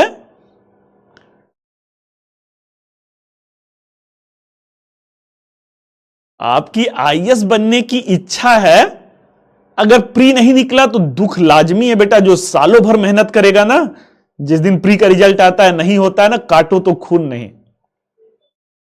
दुनिया का कोई कितना अगर ईमानदारी से लगे हैं तो 1 साल की मेहनत, दिन रात कौन सा जीवन जीते हैं आप लोग भाई। कहा जाता ना घायल की गति, हम लोग भी 15 साल पहले उसी प्रक्रिया में। बेटा जो कहा जाता ना सारे शौक जवानी में होते हैं, और जिस सेवा की आप तैयारी कर रहे हैं, इस सेवा की तैयारी में सारी जवानी जो है वो 10 बाई 10 के एक कमरे में बीत जाता है। 4 फलांग सामने चल दीजिए, 4 फलांग ऐसे चल दीजिए, कमरा खत्म हो गया।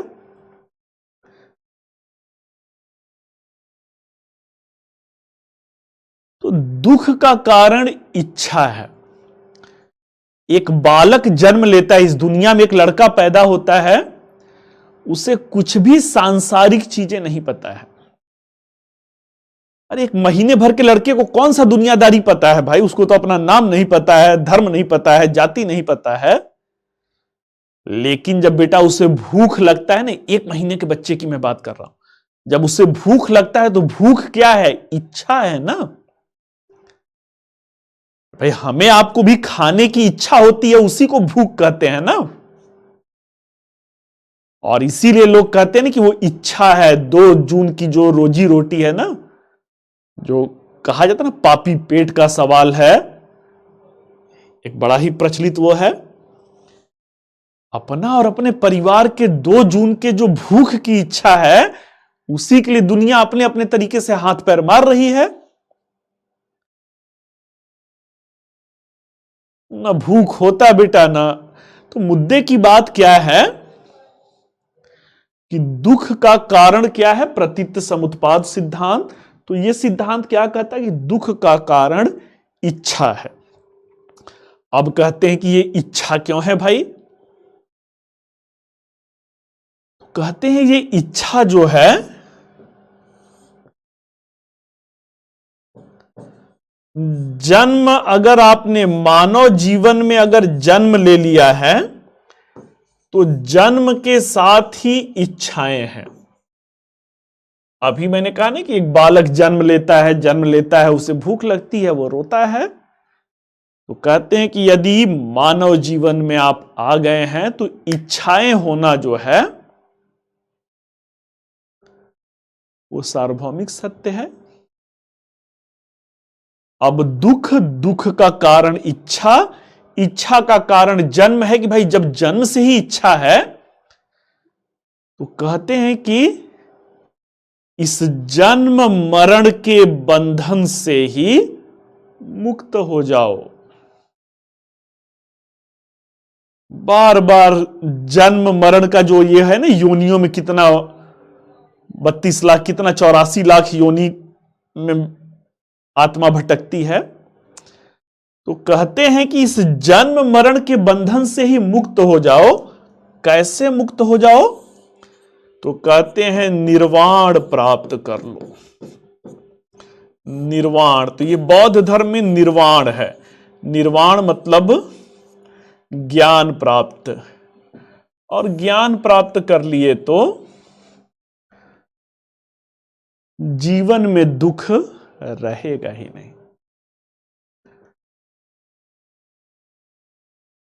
निर्वाण, महात्मा बुद्ध को निर्वाण की प्राप्ति, जैन धर्म में ज्ञान को कैवल्य कहते हैं, यहां पे निर्वाण कहते हैं। अब शायद बेटा सुने होंगे ना, गम और खुशी का फर्क ना महसूस हो जहां, गम मतलब दुख, खुशी मतलब समझ ही रहे हैं जॉय,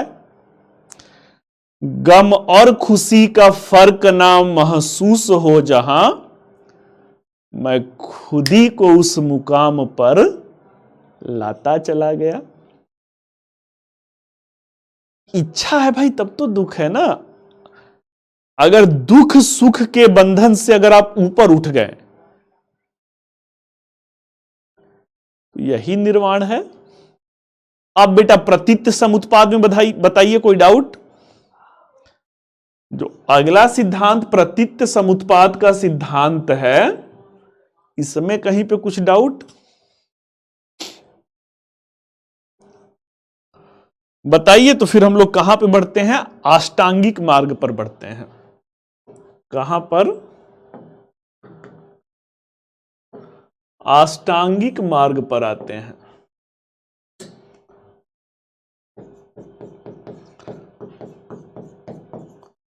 अष्टांगिक मार्ग।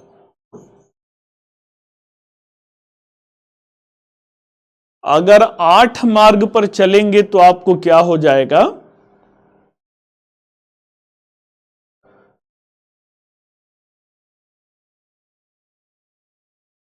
मध्यम मार्ग प्रतिपदा, अभी मैंने कहा ना दुख निरोध गामिनी प्रतिपदा। अगर इस दुख का समाधान कैसे है? 8 मार्ग पर चलेंगे तो दुख जीवन में होगा ही नहीं। हाँ बेटा, मरने से पहले ही निर्वाण। महात्मा बुद्ध को 35 साल में ही ज्ञान की प्राप्ति, मतलब निर्वाण। बोधिसत्व यही है। बोधिसत्व जो बौद्ध धर्म में है वो यही कहता है कि जब आपको निर्वाण मतलब ज्ञान मिल जाए तो इस दुनिया को छोड़ के जाने की तैयारी मत कीजिए। अपने ज्ञान से आप और लोगों को भी ज्ञान को पहुंचाइए। महात्मा बुद्ध भाई आजीवन जो है वो जो ज्ञान उनको मिला था लोगों को उपदेश देते रहे। तो निर्वाण की प्राप्ति बेटा जीते जी ही संभव है।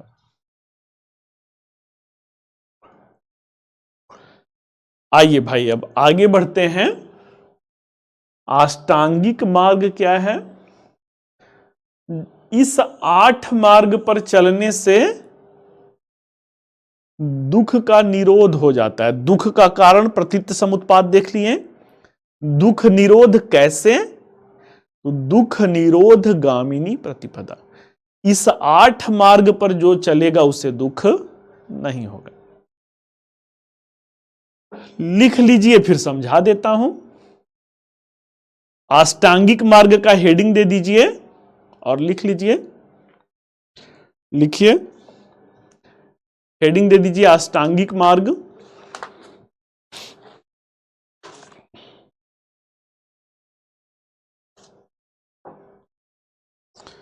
लिखिए दुख अथवा तृष्णा को, हाँ निर्वाण का मतलब ज्ञान होता है। अष्टांगिक मार्ग का हेडिंग दीजिए और लिखिए दुख अथवा तृष्णा को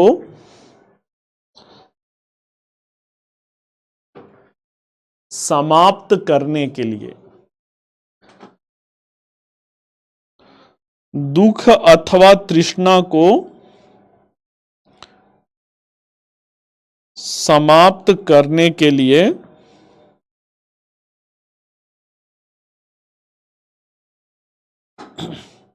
बौद्ध धर्म में 8 नियमों अथवा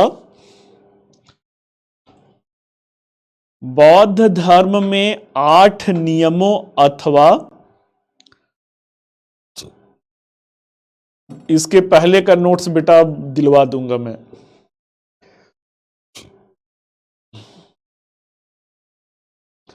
या क्या शुरू से बनाना चाहते हैं क्या? जो बेटा बहुमत दिखेगा वही करवा दूंगा। फटाफट बताइए, शुरू से बनाएंगे ना। तो 25 मिनट बचा हुआ है। आज का क्लास तो जाएगा ही जाएगा, कल का भी 20 मिनट चला जाएगा, 20-25 मिनट के लगभग चला जाएगा। कोई ऐसा नहीं है, अगर इच्छा हो तो बनवा दूंगा, या तो कहिए दिलवा दूंगा, अष्टांगिक मार्ग से लिखवा दे रहा हूं। अब देखिए बेटा, एक तरफ से नहीं नहीं आ रहा है, अच्छा यस यस भी आ रहा है, फिर नहीं नहीं भी आ रहा है। चलिए सारे लोग पोल करते रहिए।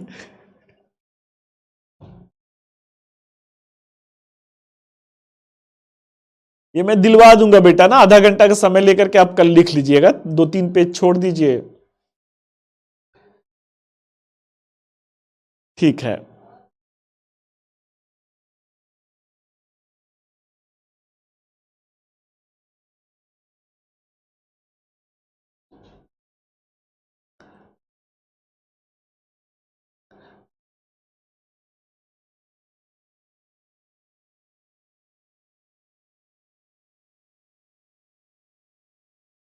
इंपॉर्टेंट नहीं है, ऐसा है ना कि मैं वहां से बनवा दे रहा हूं ना,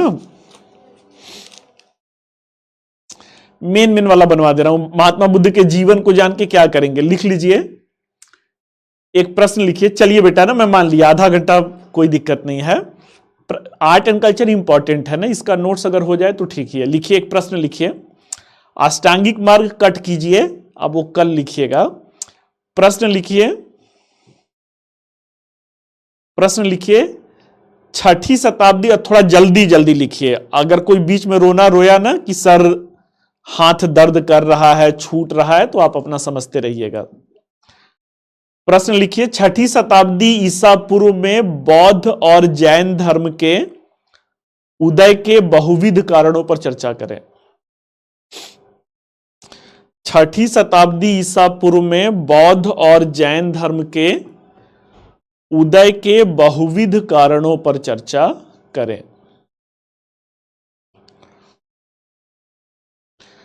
लिखिए, छठी शताब्दी ईसा पूर्व, छठी शताब्दी ईसा पूर्व भारत में ही नहीं, भारत में ही नहीं अपितु संपूर्ण विश्व में, अपितु संपूर्ण विश्व में एक बौद्धिकता का युग था। अपितु संपूर्ण विश्व में एक बौद्धिकता का युग था, तथा चीन, तथा चीन यूनान, तथा चीन यूनान और ईरान जैसे देशों में भी, तथा चीन यूनान और ईरान जैसे देशों में भी धार्मिक आडंबरों के विरुद्ध, धार्मिक आडंबरों के विरुद्ध तार्किक चिंतन परंपरा को बढ़ावा दिया गया था। धार्मिक आडंबरों के विरुद्ध तार्किक चिंतन परंपरा को बढ़ावा दिया गया था, तथा इसी समय, तथा इसी समय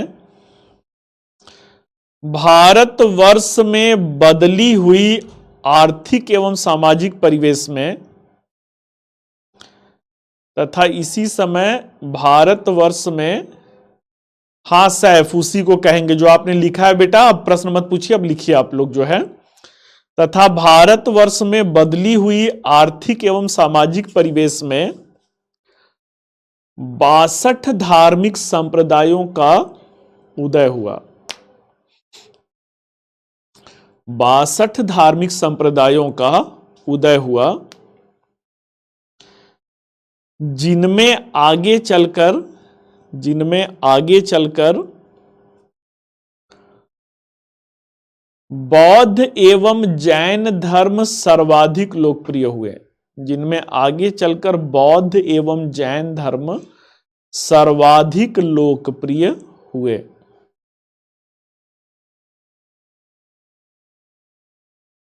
हेडिंग दे दीजिए बौद्ध और जैन धर्म के उदय का कारण, उसके नीचे हेडिंग दे दीजिए राजनैतिक कारण। हेडिंग देना है बेटा बौद्ध और जैन धर्म के कारण, उसके नीचे हेडिंग दे दीजिए राजनैतिक कारण।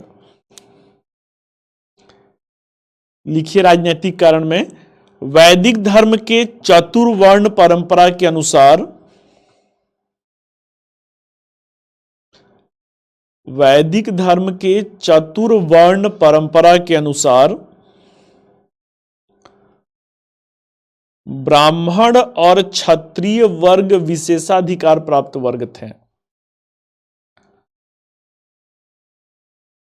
ब्राह्मण और क्षत्रिय वर्ग विशेषाधिकार प्राप्त वर्ग थे, परंतु आगे चलकर धार्मिक और शासकीय विषयों पर, परंतु आगे चलकर धार्मिक और शासकीय विषयों पर दोनों वर्गों के मध्य परस्पर अविश्वास की खाई, दोनों वर्गों के मध्य परस्पर अविश्वास की खाई बढ़ती गई, परस्पर अविश्वास की खाई बढ़ती गई और परिणाम स्वरूप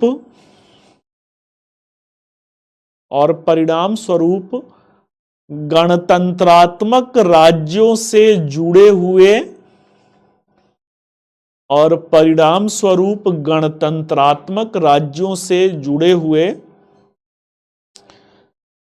दो क्षत्रिय राजकुमारों, गणतंत्रात्मक राज्यों से जुड़े हुए दो क्षत्रिय राजकुमारों द्वारा दो नवीन धर्म की आधारशिला रखा गया। दो क्षत्रिय राजकुमारों के द्वारा दो नवीन धर्म की आधारशिला रखा गया।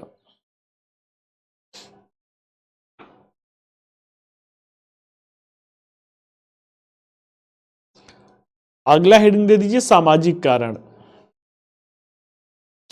सामाजिक कारण, ऋग्वैदिक काल में महिलाओं को समानता का अधिकार था। ऋग्वैदिक काल में महिलाओं को समानता का अधिकार था और इसके अंतर्गत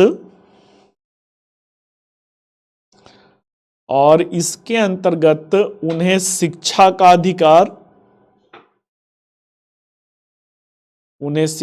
अधिकार, कौमा राजनैतिक संस्थाओं में भागीदारी का अधिकार,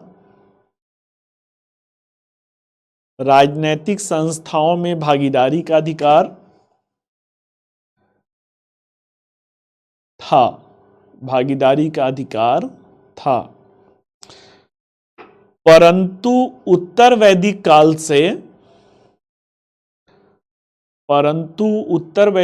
से महिलाओं की स्थिति पतनशील होने लगी। महिलाओं की स्थिति पतनशील होने लगी और उन्होंने एक समतामूलक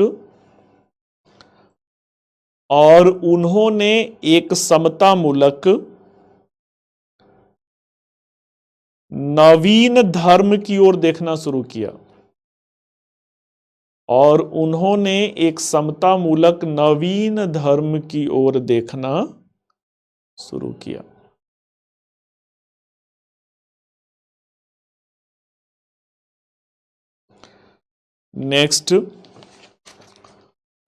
नेक्स्ट उत्तर वैदिक काल में, उत्तर वैदिक काल में वैदिक धर्म की वर्ण व्यवस्था, उत्तर वैदिक काल में वैदिक धर्म की वर्ण व्यवस्था कर्म प्रधान न होकर जन्म प्रधान हो गया था। उत्तर वैदिक काल में वैदिक धर्म की वर्ण व्यवस्था कर्म प्रधान न होकर जन्म प्रधान हो गया था, जिससे शूद्र वर्ग की स्थिति, जिससे शूद्र वर्ग की स्थिति हमेशा के लिए दयनीय हो गया था, जिससे शूद्र वर्ग की स्थिति हमेशा के लिए दयनीय हो गया था। अतः वे एक ऐसे मानवीय धर्म की तरफ देख रहे थे, अतः वे एक ऐसे मानवीय धर्म की तरफ देख रहे थे जहां पर इन्हें समानता का दर्जा प्राप्त हो सके, जहां पर इन्हें समानता का दर्जा प्राप्त हो सके।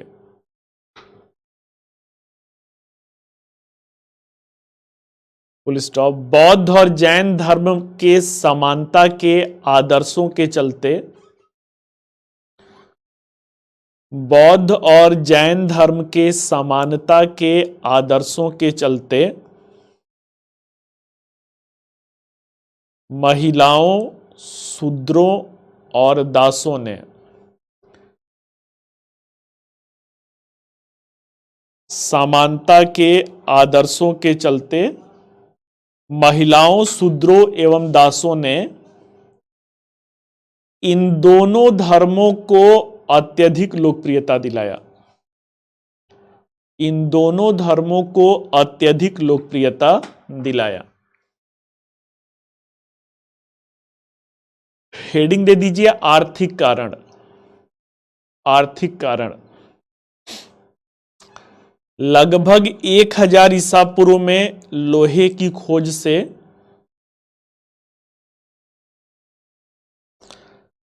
लगभग 1000 ईसा पूर्व में लोहे की खोज से उत्तर वैदिक काल के अंतिम चरण तक आते आते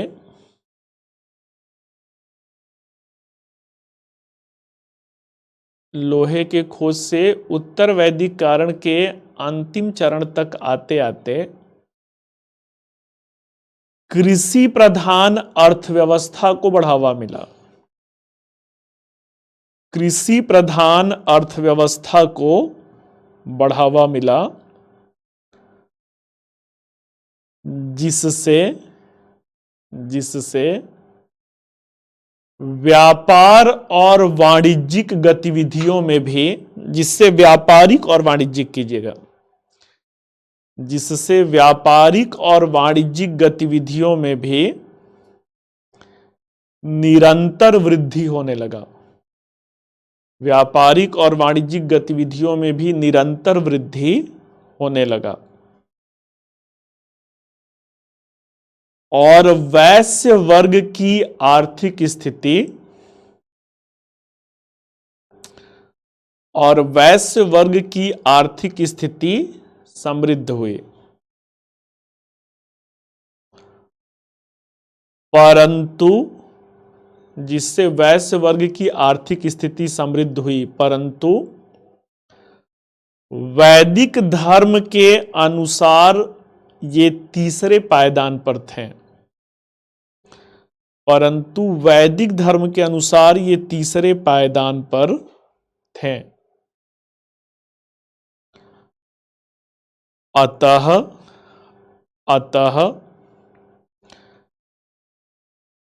समानता का अधिकार पाने हेतु, अतः समानता का अधिकार पाने हेतु वैश्य वर्ग ने भी अतः समानता का अधिकार पाने हेतु वैश्य वर्ग ने भी बौद्ध एवं जैन धर्म को समर्थन दिया। बौद्ध एवं जैन धर्म को समर्थन दिया। नेक्स्ट लिखिए,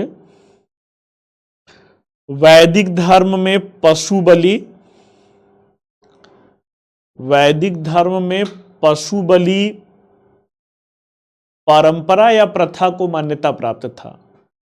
पशु बलि प्रथा को मान्यता प्राप्त था,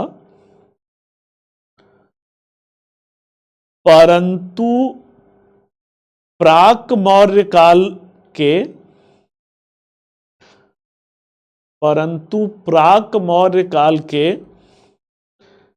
नवीन कृषि अर्थव्यवस्था में, परंतु प्राक मौर्य काल के नवीन कृषि अर्थव्यवस्था में किसानों को खेती के लिए अत्यधिक पशु की आवश्यकता थी। किसानों को खेती के लिए अत्यधिक पशुधन की आवश्यकता थी। और बौद्ध और जैन धर्म में, और बौद्ध तथा जैन धर्म में पशु बलि निषेध, और बौद्ध तथा जैन धर्म में पशु बलि निषेध सिद्धांत से, बौद्ध और जैन धर्म में पशु बलि निषेध सिद्धांत से कृषक वर्ग इस धर्म की ओर आकर्षित हुआ। कृषक वर्ग इस धर्म की ओर आकर्षित हुआ। नेक्स्ट है, बौद्ध और जैन धर्म ने तात्कालिक अर्थव्यवस्था में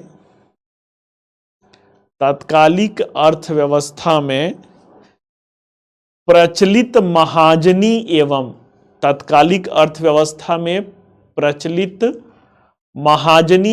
ब्रैकेट में सूद ब्याज कर लीजिएगा, प्रचलित महाजनी ब्रैकेट में सूद ब्याज प्रथा को मान्यता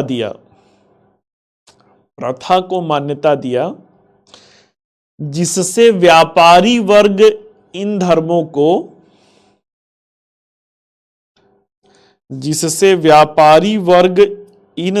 को अत्यधिक समर्थन, प्रोत्साहन और दान दिया। जिससे व्यापारिक वर्ग ने इन धर्मों को अत्यधिक प्रोत्साहन, समर्थन और अनुदान दिया।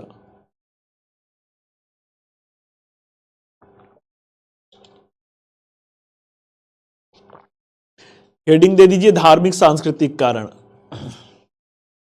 धार्मिक सांस्कृतिक कारण,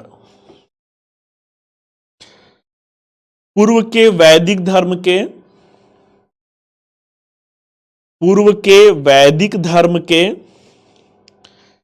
क्रियाकलापों का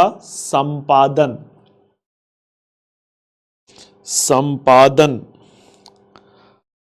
आम जनभाषा में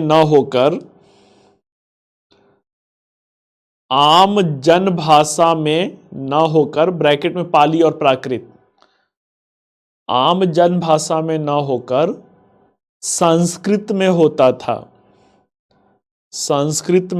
था, जो कि आम जनता की समझ के बाहर था। जब बौद्ध और जैन धर्म में आम जनभाषा में उपदेश दिए गए, जब बौद्ध और जैन धर्म में आम जनभाषा में उपदेश दिए गए तो आम जनमानस ने इन धर्मों को समर्थन दिया। तो आम जनमानस ने इन धर्मों को समर्थन दिया।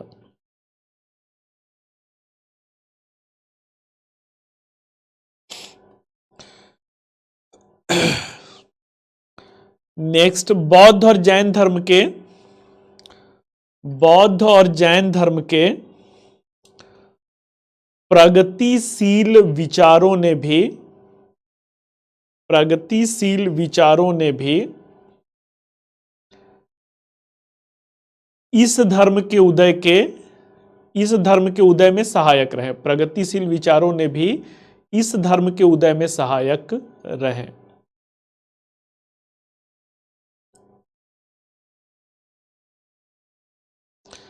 नेक्स्ट लिखिए बौद्ध धर्म के प्रमुख सिद्धांत।